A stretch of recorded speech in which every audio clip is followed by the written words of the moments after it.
मैं हूं आपके साथ अली मतर। नीतीश कुमार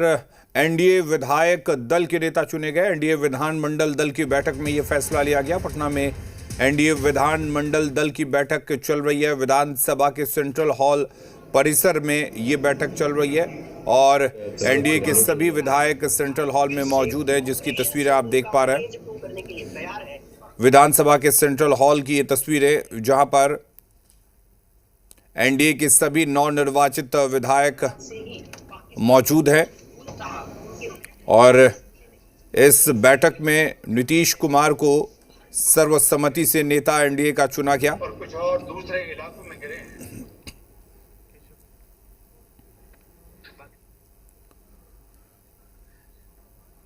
तो ये तस्वीर हम आपको इस वक्त दिखा रहे हैं।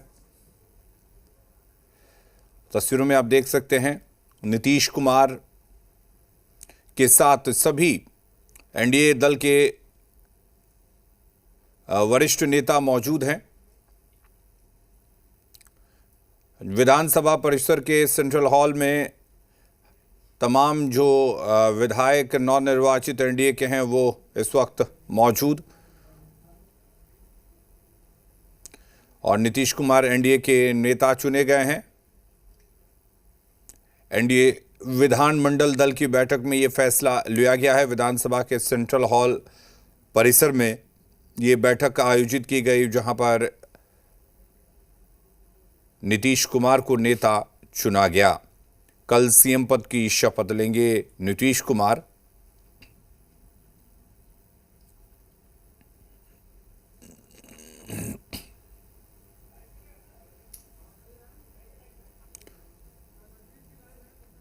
और रजनीश हमारे साथ जुड़े हुए हैं। रजनीश, बैठक में नीतीश कुमार को नेता चुन लिया गया, क्या कुछ अपडेट है? और देखिए, बिहार विधानसभा के विस्तारित भवन के सेंट्रल हॉल में एनडीए के घटक दलों की बैठक, तमाम सारे जो नवनिर्वाचित विधायक, इसके अलावा विधान पार्षद की उपस्थिति, साथ ही साथ जो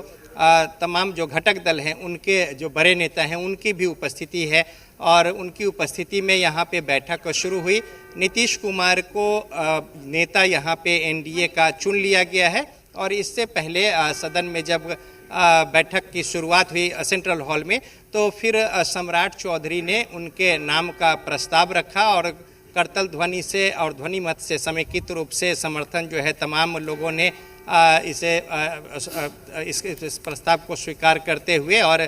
ध्वनि मत के साथ इसे स्वीकृत किया और साथ ही साथ क्लैपिंग की। तो अब मुख्यमंत्री नीतीश कुमार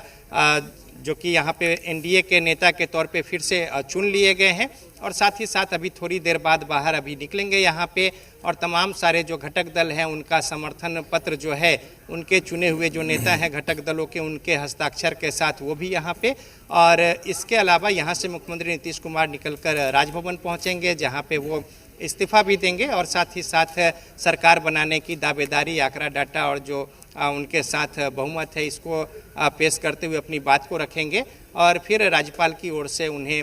सरकार बनाने को लेकर निमंत्रण दिया जाएगा। और साथ ही कल गांधी मैदान में शपथ होनी है और आज तक के लिए जो विधानसभा जो भंग किए जाने की अनुशंसा की गई थी, राज्यपाल से मिलकर मुख्यमंत्री नीतीश कुमार, साथ में सम्राट चौधरी भी थे, इसके अलावा बिहार सरकार के वरिष्ठ मंत्री विजय कुमार चौधरी भी साथ में थे। तो आज 19 तारीख है, तो लिहाजा आज से विधानसभा जो है वो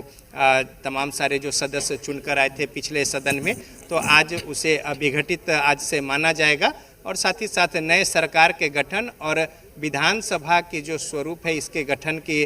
कवायद जो है वो भी शुरू हो जाएगी। और इसको लेकर हम तस्वीर यहाँ पे दिखाएं कि अब बस थोड़ी ही देर में यहाँ पे जो औपचारिकता पूरी करके और मुख्यमंत्री नीतीश कुमार निकलेंगे। यहाँ पे सुरक्षा कर्मी भी अलर्ट हो चुके हैं और साथ ही साथ जो घटक दल के तमाम सारे सदस्य हैं, जो बड़े नेता हैं और साथ ही साथ नवनिर्वाचित विधायक और विधान पार्षद हैं और उनकी उपस्थिति है। और सेंट्रल हॉल में आज यहाँ पे एनडीए के जो घटक दल हैं तमाम विधायक विधान पार्षदों के साथ बैठक हुई। इस बैठक में मुख्यमंत्री नीतीश कुमार के नाम का प्रस्ताव सम्राट चौधरी ने रखा और साथ ही साथ तमाम सदस्यों ने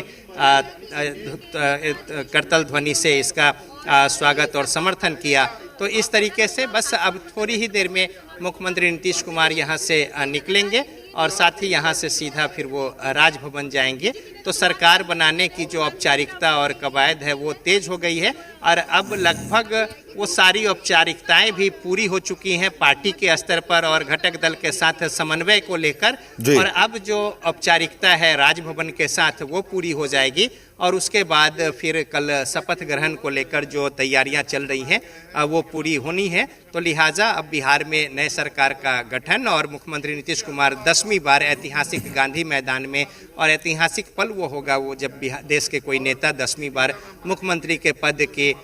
शपथ जो है वो लेंगे और इसकी औपचारिकता यहाँ पे सेंट्रल हॉल में पूरी की जा रही है। थोड़ी देर बाद राजभवन जाएंगे मुख्यमंत्री नीतीश कुमार। बिल्कुल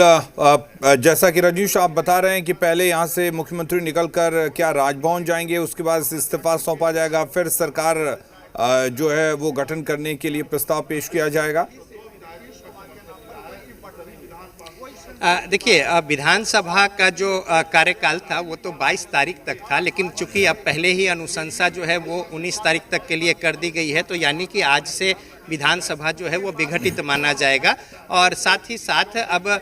पूरी प्रक्रिया जो है घटक दलों के साथ मिल बैठकर नेता चुनना दलों का, इसके अलावा साथ ही साथ जो एनडीए का नेता चुना जाना है वो औपचारिकताएं भी पूरी हो चुकी है। तो अब औपचारिकता पूरी हो गई है और जो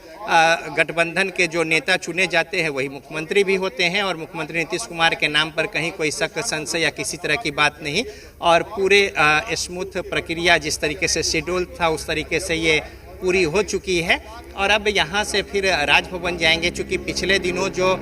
विघटित करने विधानसभा को लेकर 19 तारीख की अनुशंसा का पत्र सौंपा गया था, जो कैबिनेट की बैठक हुई थी उसके बाद, उसमें उस समय मुख्यमंत्री नीतीश कुमार इस्तीफा नहीं दिए थे अपने पद से, तो लिहाजा पहले पद त्याग करेंगे और फिर नए सिरे से मुख्यमंत्री के पद ग्रहण को लेकर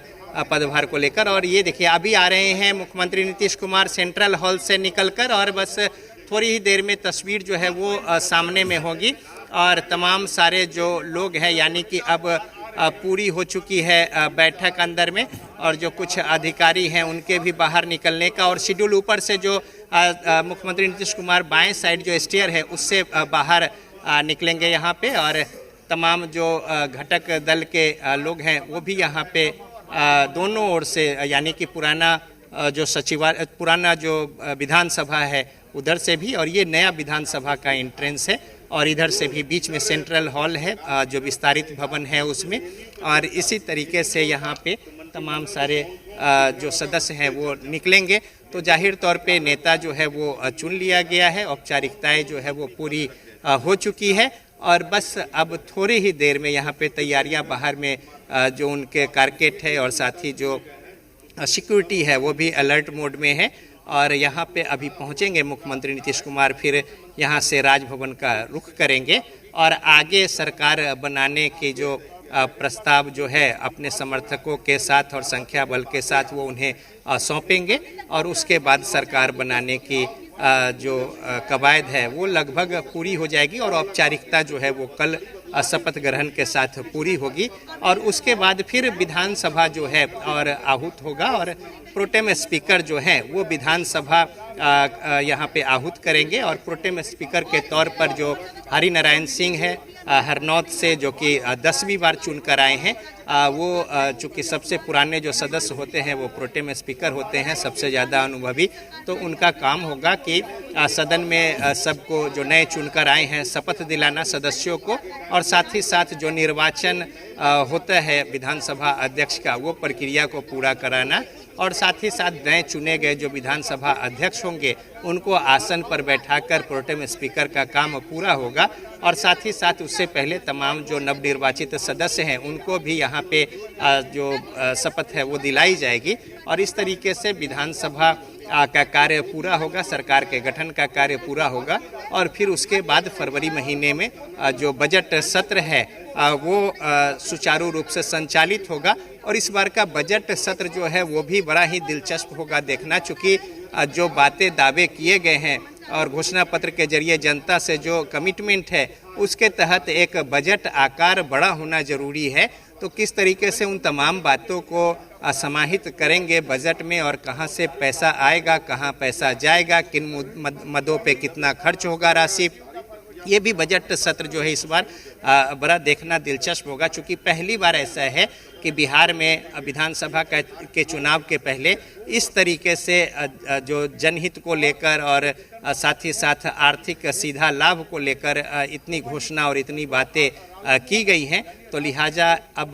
जो चुनौती है वो भी सरकार के सामने है और उसको पूरा करने को लेकर अभी हमने जो बातें की थी, तमाम जो सदस्य आए हैं और उनके बड़े नेताओं के साथ उनका कहना है कि ब्लूप्रिंट पहले से तैयार है, तो किस तरीके से वो मूर्त रूप लेगा वो भी बजट सत्र में सामने आएगा। लेकिन बहरहाल अभी विधानसभा के जो विस्तारित भवन के सेंट्रल हॉल में यहाँ पे मुख्यमंत्री नीतीश कुमार की उपस्थिति और साथ ही साथ तमाम जो घटक दल हैं एनडीए के पांचों दल, उनके नवनिर्वाचित विधायक और साथ ही जो एमएलसी है यानी विधान पार्षद, उनकी उपस्थिति है। और इसके अलावा तमाम जो बड़े नेता हैं उनकी भी उपस्थिति है घटक दलों की। और इस बीच यहाँ पे प्रस्ताव रखा गया नेता चुनने को लेकर, सम्राट चौधरी की ओर से नाम आया मुख्यमंत्री नीतीश कुमार का और स्वीकृति जो है सभी सदस्यों ने ध्वनि मत के साथ इसे पारित किया और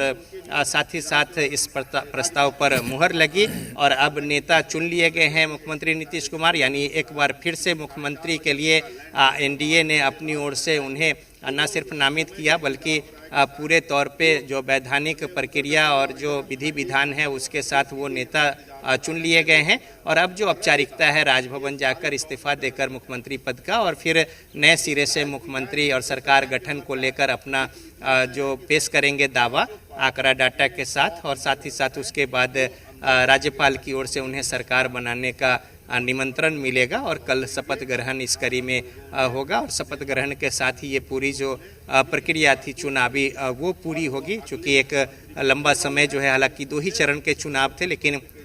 काफ़ी समय लगा और उससे पहले एसआईआर की जो प्रक्रिया थी उसमें भी काफ़ी राजनीति और राजनीतिक बयानबाजी और तमाम सारी बातें, और अब अंतिम परिणति की ओर है जब सरकार का गठन जो है वो हो जाएगा कल। और इसके बाद फिर सरकार के ऊपर जो दायित्व आमजन ने सोचा है जिस बड़े मत के साथ, उसको पूरा करने की जवाबदेही जिम्मेदारी नई सरकार पे होगी। और फिर मंत्रिमंडल जो है उसमें विभागों का बंटवारा और फिर तमाम सारे जो लोग हैं घटक दलों के बीच भी विभाग, किनके पाले में कौन से विभाग जाएंगे और कौन मंत्री बनेंगे, ये बातें पूरी होंगी। और उसके बाद फिर सरकार जो है वो फंक्शनल हो जाएगा। और साथ ही साथ इस कड़ी में सेंट्रल हॉल में अभी भी मौजूद हैं तमाम सारे जो नवनिर्वाचित सदस्य हैं और विधान पार्षद भी, और मुख्यमंत्री नीतीश कुमार और दूसरे बड़े नेता जो हैं घटक दलों के, उनकी भी उपस्थिति है। और थोड़ी ही देर में जब यहाँ पे ये सारी औपचारिकता पूरी हो जाएगी फिर केंद्रीय गृह मंत्री अमित शाह भी पटना पहुँच रहे हैं और उसके बाद जो कुछ बातें रह गई हैं उन बातों को भी अमली जामा पहनाने को लेकर कोशिश कवायद तेज हो जाएगी। और फिर विभाग से लेकर और कौन किसके पाले में क्या कुछ पड़ेगा और कौन किस पद को ग्रहण करेंगे और किनके कंधे पर किस बात की जिम्मेदारी होगी, ये सारा कुछ तय हो जाएगा। और इसके साथ ही साथ यहाँ पे तमाम सारे जो लोग हैं वो आज बैठे हैं नेता चुनने को लेकर, और ये औपचारिकता भी पूरी हो चुकी है। और थोड़ी ही देर बाद यहाँ से मुख्यमंत्री नीतीश कुमार एनडीए के नेता के तौर पर जो चुने गए हैं अभी पहुँचेंगे राजभवन, और राजभवन पहुंचकर फिर इस्तीफा देकर सरकार बनाने का दावा आंकड़ा डाटा के साथ पेश करेंगे राज्यपाल को। तो इस तरीके से अब महज थोड़ी देर की बात है जी। और यहाँ से तमाम जो प्रपत्र है उस पर हस्ताक्षर होते हैं। चूँकि 2 लोगों के हस्ताक्षर होते हैं, एक जो पार्टी के प्रदेश अध्यक्ष है और साथ ही साथ जो चुने गए हैं नेता यानी विधायक दल के जो नेता हैं या विधानमंडल दल के, उनके हस्ताक्षर होते हैं। और चूँकि समर्थन जो पत्र सौंपना होता है उस पर सारे सदस्य उनकी पार्टी के जो चुनकर आए हैं उनके नाम हस्ताक्षर, और फिर जो प्रदेश अध्यक्ष और साथ ही साथ जो विधानमंडल दल के नेता चुने जाते हैं उनके हस्ताक्षर, और वो प्रति जो है वो नेता चुने गए हैं एनडीए के उनको सौंपी जाएगी। और सभी दलों के ये प्रपत्र जो है हस्ताक्षर के साथ वो समर्थन का पत्र जो है घटक दलों का, और मुख्यमंत्री नीतीश कुमार अपना संख्या बल वहां पे सौंपेंगे। और चुनाव आयोग पहले ही तमाम सारे जो चुनकर आए 243 सदस्य हैं उसकी सूची सौंपी है 16 तारीख को। 14 को परिणाम आए थे और 16 को जो सौंपा गया सूची राजभवन में, और उसके बाद से ही जो आदर्श आचार संहिता लगी हुई थी वो खत्म हो गई 16 तारीख को। 19 तारीख को आज विघटित होने की अनुशंसा जो है पहले ही की जा चुकी है, यानी आज के बाद से विधानसभा जो है वो भंग माना जाएगा पुराना, और नए विधानसभा के गठन की प्रक्रिया जो है वो अभी से ही तेज हो जाएगी जब मुख्यमंत्री नीतीश कुमार राज्यपाल के पास पहुंचकर और